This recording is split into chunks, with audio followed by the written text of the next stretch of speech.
자, 반갑습니다. 도기안의 경매왕의 도기안입니다. 오늘은 낙원빌라 마지막 편이죠. 낙찰 후 매매까지 투자를 정리해보자. 요 주제로 이제 읽어보겠습니다. 이 낙원빌라는 사실 반지하 건물이었습니다. 그래서 당시에는 누구에게 반지하 빌라를 한 채 샀다고 자랑스럽게 떠들지도 못했었습니다. 맞습니다. 그 당시에는 솔직히 뭐 떠들 사람도 대상도 몇 명 있지도 않았습니다만은 지나놓고 보면은 또는 수많은 컨설팅을 진행하면서 사람들이 지하에 대한 어떤 거부감들이 있다는 걸 알게 됐어요.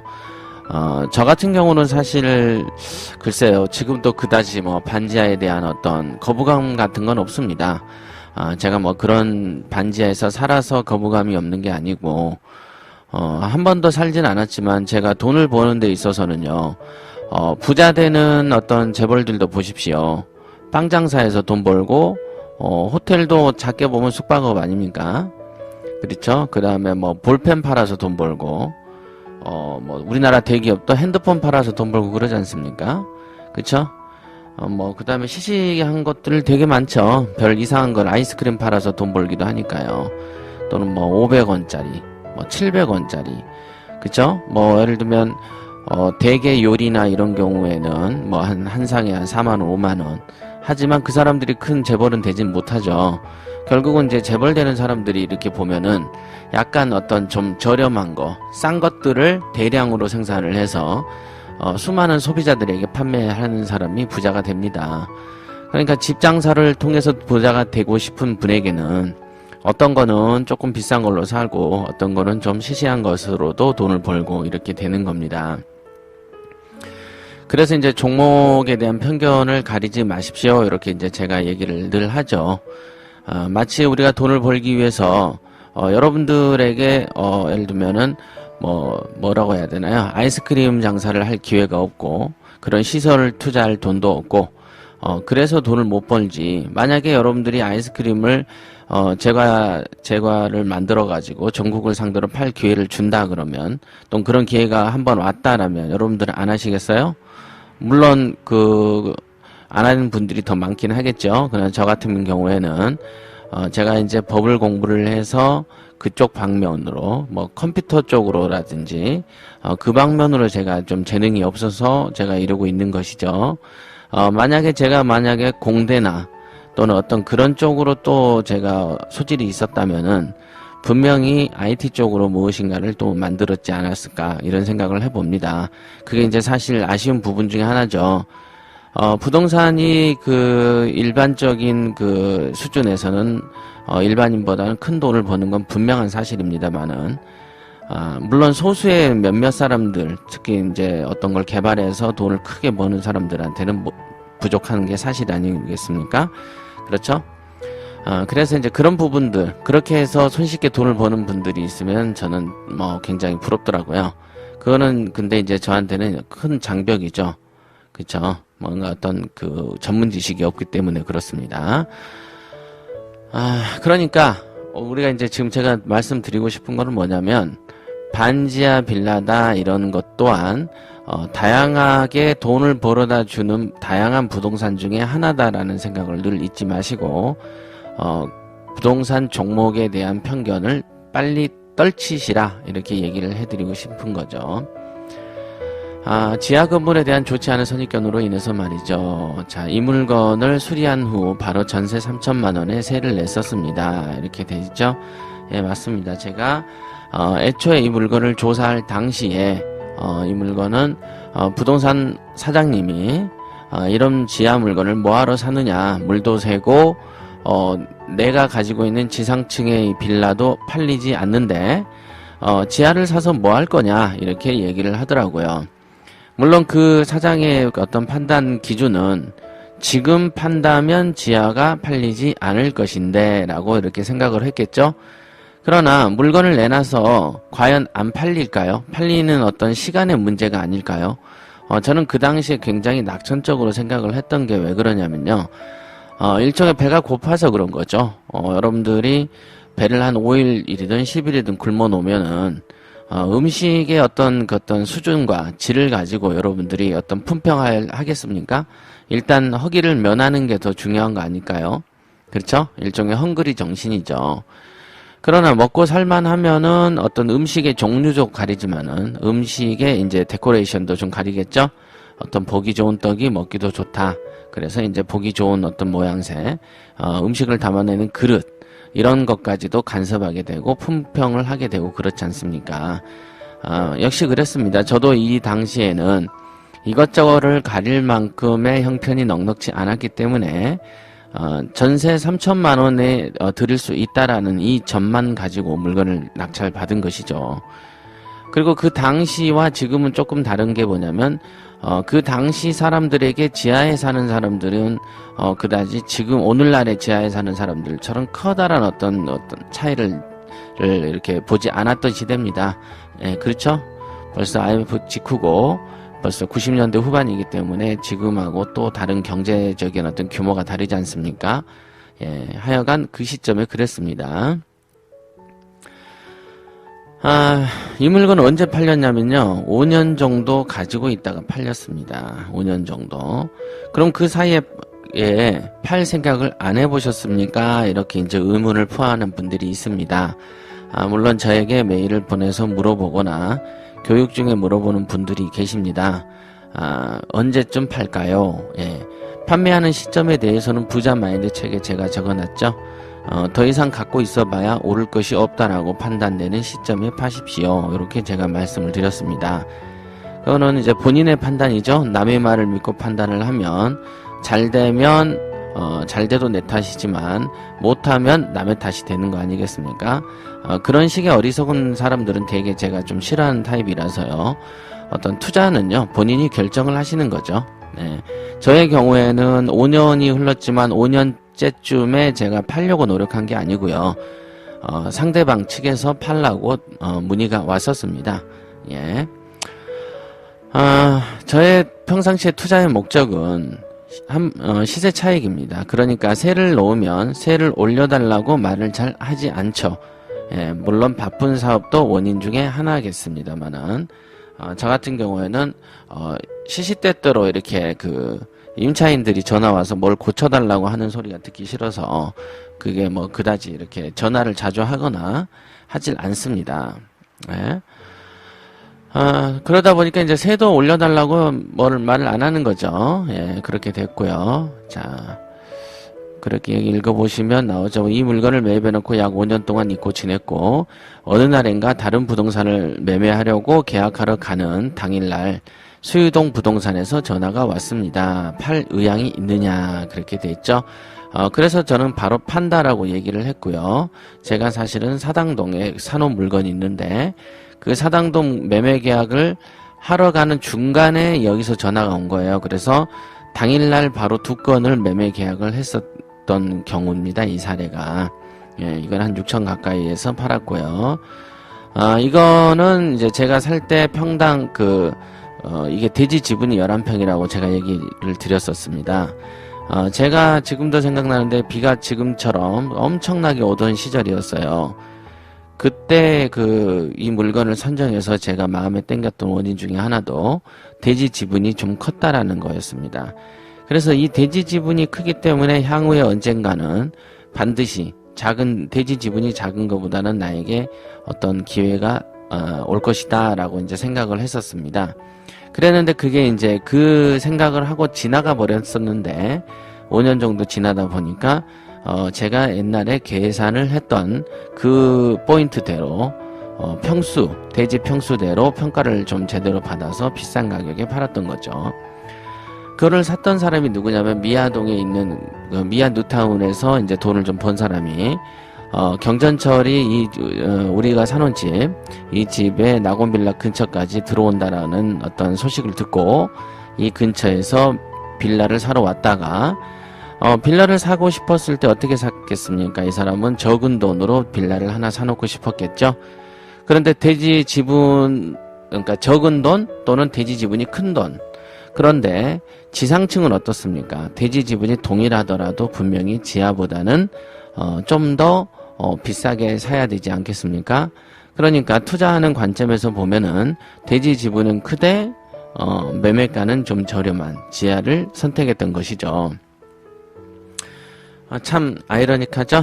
예, 그 당시에는 이게 제가 샀을 때 지하였기 때문에 약점이었던 것이 5년 이후에 팔 때는 지하였기 때문에 우선순위로 관심이 끌리게 되는 어떤 절묘한 반전이 있는 물건이었다 싶습니다. 자, 그렇고요. 자, 대지 평수가 11평으로 일반 다른 빌라보다 크다는 것이지요. 그렇습니다. 낙찰 물건을 팔 때는 반드시 시세 조사를 새롭게 할 것. 이 집에 대해서 기억에 남는 에피소드라면 여러 가지가 있습니다. 이렇게 했죠. 경매 초보자로서 다투는 명도를 한 점. 그렇죠. 저에게는 즐거운 명도를 터득하게 해준 집이 바로 낙원빌라입니다. 그러니까 다른 거는 다 잊어버려도 낙원빌라는 저에게 굉장한 기억에 남는 물건이고 어떤 사람에 관해서도 기억에 남는 물건이고 저한테는 일종의 추억이 좀 있는 물건이기도 합니다. 생전 처음으로 집수리를 해본 점, 예, 이런 것도 저는 처음 해봤죠. 그리고 주변 사람들의 온갖 부정적인 견해를 무시하고 낙찰받은 점 등 다양하지만 가장 기억에 남는 것은 매매할 당시에 있었던 일입니다. 이렇게 돼 있죠. 원래 이때 그 3천만 원의 세를 든 임차인이 아주머니셨어요. 근데 그 아주머니가 한동안 연락이 안 왔었습니다. 그냥 서로 연장해서 계속 2년 이렇게 갱신돼서 살고 있었는데 한 해에 그 비가 엄청 많이 와서 물이 새서 안방에 물이 찼으니 수리를 해달라고 하더군요. 이 건물 외벽에서 물이 새는 게 아니고 반지하다 보니까 토지 자체에서 물이 샌다 이렇게 얘기를 하더군요. 그러나 저는 이런 전화를 받으면 사실 지금 같으면은 수리를 많이 해봐서 경험이 있으니까 이렇게 저렇게 조치를 하겠습니다만은 그 당시에는 제가 이 건을 첫 건을 사놓고 있었던 물건이었기 때문에 이런 전화들이 달갑지 않았고 또 이렇게 수리비가 한 300, 400 된다라고 해서 제가 차라리 이렇게 얘기를 했습니다. 이 집이 내가 3천이고 산 게 이제 1600인데 아주머니가 3천에 들어 샀으니 나에게 한 300만 원만 더 주고 명의를 갖고 가라. 이렇게 저는 얘기를 했죠. 왜냐면 1600에 사서 3000에 이렇게 돈을 뺐으니 제 입장에선 투자한 돈이 한 푼도 없지 않습니까? 그렇죠. 그래서 300만 원만 주고 명의를 이전해 가세요. 이렇게 제가 얘기를 했었습니다. 지금 생각해보면 큰일 날 소리를 한 거죠, 제가. 예. 그랬더니 그 아주머니가 하는 말이 자기도 분양받아 놓은 아파트가 있으니 사지 않겠습니다. 이렇게 얘기를 하더라고요. 물론 본인 입장에서는 그 집에 살면서 비도 새고 좀 또 자기가 받아놓은 아파트도 있으니까 이 집이 싫었겠죠? 네. 그래서 이 아주머니에게 얘기를 들은 어떤 남자가 전화가 왔어요. 아저씨예요. 완전히 아저씨인데 그 사람이 100만 원만 더 주고 사면 어떠냐고 이렇게 물어보더군요. 그래서 제가 너무 기가 안 차가지고 저도 좀 멍청한 건 멍청한 거죠. 이 물건의 시세도 조사 안 해보고 그냥 크게 오르겠어 이렇게 막연히 생각을 했던 모양인 것 같아요. 그리고 저한테는 일종의 어떤 게으름 같은 게 좀 있습니다. 이게 저한테는 가장 큰 약점인데 어떤 이 게으름 이런 걸 확인을 꼭 하고 넘어가는 게 그 당시에는 이제 지금은 너무 당연한 것이지만은 그 당시에는 조금 제가 좀 게을렀다고나 할까요? 좀 그랬습니다. 그래서 이 물건의 시세가 얼마인지도 모르는 상태에서 수리비로 귀찮게 하니까 그냥 가져가 이렇게 했었던 거죠. 그런데 이제 그 아주머니는 안 산다고 하고 그 다음에 이제 어떤 아저씨가 100만 원 얘기를 딱 꺼내길래 그러면 택도 없는 소리 하지 마라. 그럼 내가 갖고 가겠다라고 마음이 결심이 됐던 게 그 아저씨의 전화 한 통 때문이었어요. 물론 그 세입자 아주머니 말대로 300만 원만 더 하고 더 나에게 주고 가져가세요 해서 계약을 하려고 하더라도 아마 계약을 직접 하려고 하는 순간에 분명히 시세 조사를 제가 했을 수도 있을 겁니다. 그렇지만은 그 당시에는 이렇게 상황이 됐었죠. 그런데 제가 이제 사놓은 그 수유동의 수유역에 사놓은 오피스텔이 하나 있었습니다. 그때 이미 그 이제 밀레니엄 오피스텔이라고 하는 건데 그 오피스텔도 이제 제가 총 얼마에 샀죠? 총 3,500이 안 들었습니다. 이전비까지. 그런데 4,000에 바로 전세를 들여버렸던 집이에요. 그 오피스텔도. 그래서 그 오피스텔 관련해서 제가 이제 그 부동산에 전세 계약을 하러 가던 중 제가 사놓은 게 저쪽에 한신대 앞에 낙원빌라라는 게 있다. 그랬더니 그거 요즘 얼마나 해요? 제가 부담 없이 얘기를 물어봤어요. 정말로 부담 없이. 그랬더니 그 사장님 말씀이 거기가 경전철이 확정되어서 많이 올랐다 이렇게 하더군요. 그러니까 제 눈이 반짝 띈 거죠. 올랐다니 그럼 얼마나 올랐습니까? 그랬더니 6천 정도를 받을 수 있을 거라면서 자기가 팔아보겠다라고 하더군요. 그래서 제가 그 당시에 물어봤던 게 정말입니까? 혹시 동네를 착각한 건 아닙니까? 번지도 불러봐주고 맞다 이거예요. 그러고 나서 알고 보니까 이제 제가 등에 식은땀이 흘렀던 거죠. 만약에 그 며칠 전에 제가 300을 받고 넘겼으면 어땠을까라고 이렇게 생각이 들더라고요. 그래서 이제 제가 이 책을 쓰면서 여러분들에게 하고 싶은 말은 뭐냐면 부동산을 보유하다가 급해서 팔거나 무심하게 팔더라도 팔 당시에는 반드시 시세와 개발 현황을 확인을 꼭 하십시오. 반드시.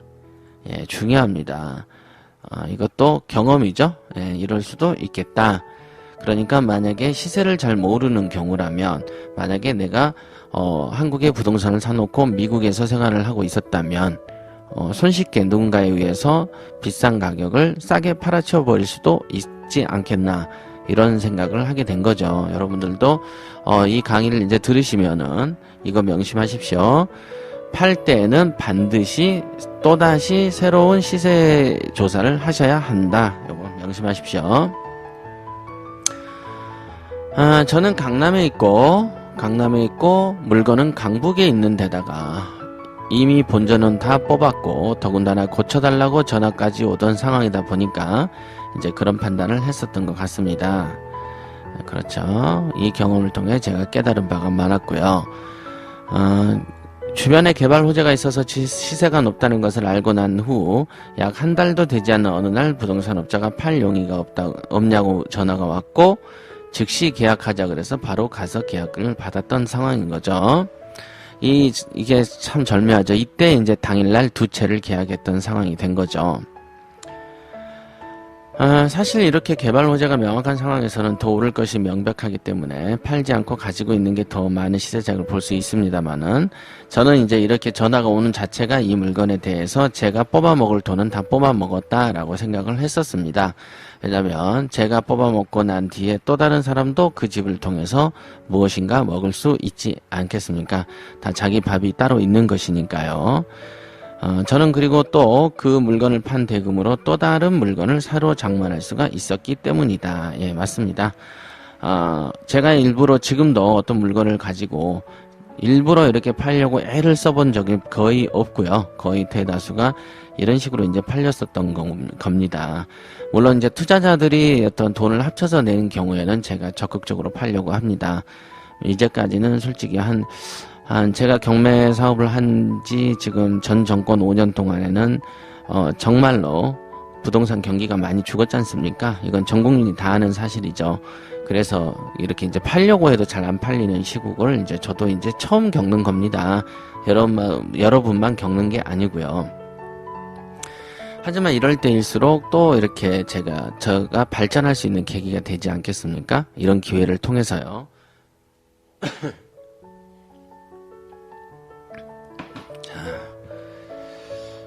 지금 생각해 보면 그 아주머니가 이제 그 부동산을 사지 않은 게 저한테는 고마운 일이죠.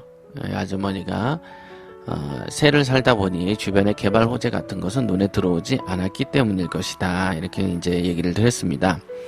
왜냐하면 그 동네에 사는 그 임차인이다 보니까 아마 그 동네에 사는 집주인이었다면은 이 물건을 300만 원만 주고 가져가라 그러면 좋아라 했을 겁니다만은 그 집에 사는 세입자다 보니까 이 어떤 집이 없지 않습니까? 그러다 보니까 집에 대한 어떤 시세 동향에 관심이 없었을 겁니다.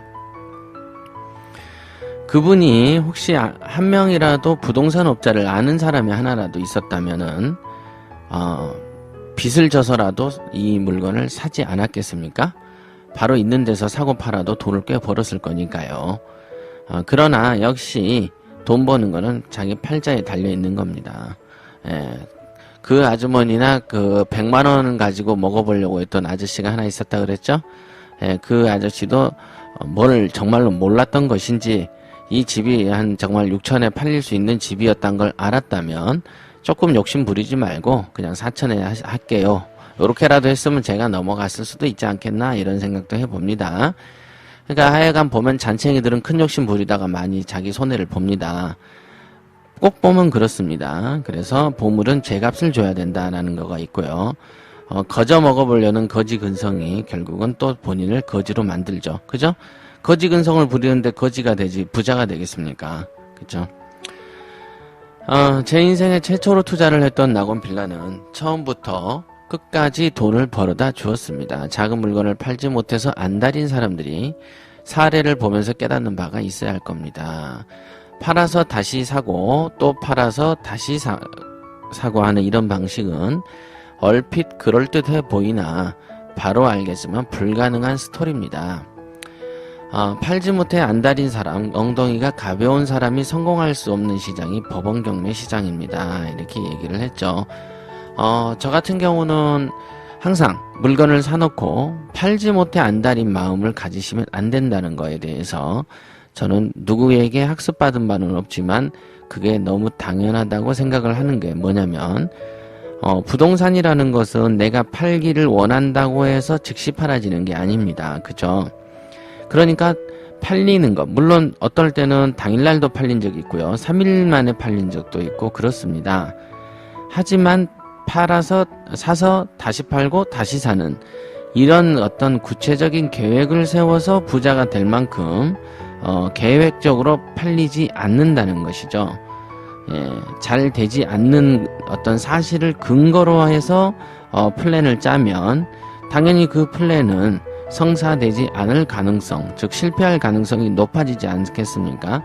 그러니까 여러분의 어떤 투자의 계획, 부자가 되는 길에 있어서의 계획을 본인이 책임지지 못하고 통제할 수 없는 어떤 사실을 가지고 계획을 세우면 안 된다는 것이죠.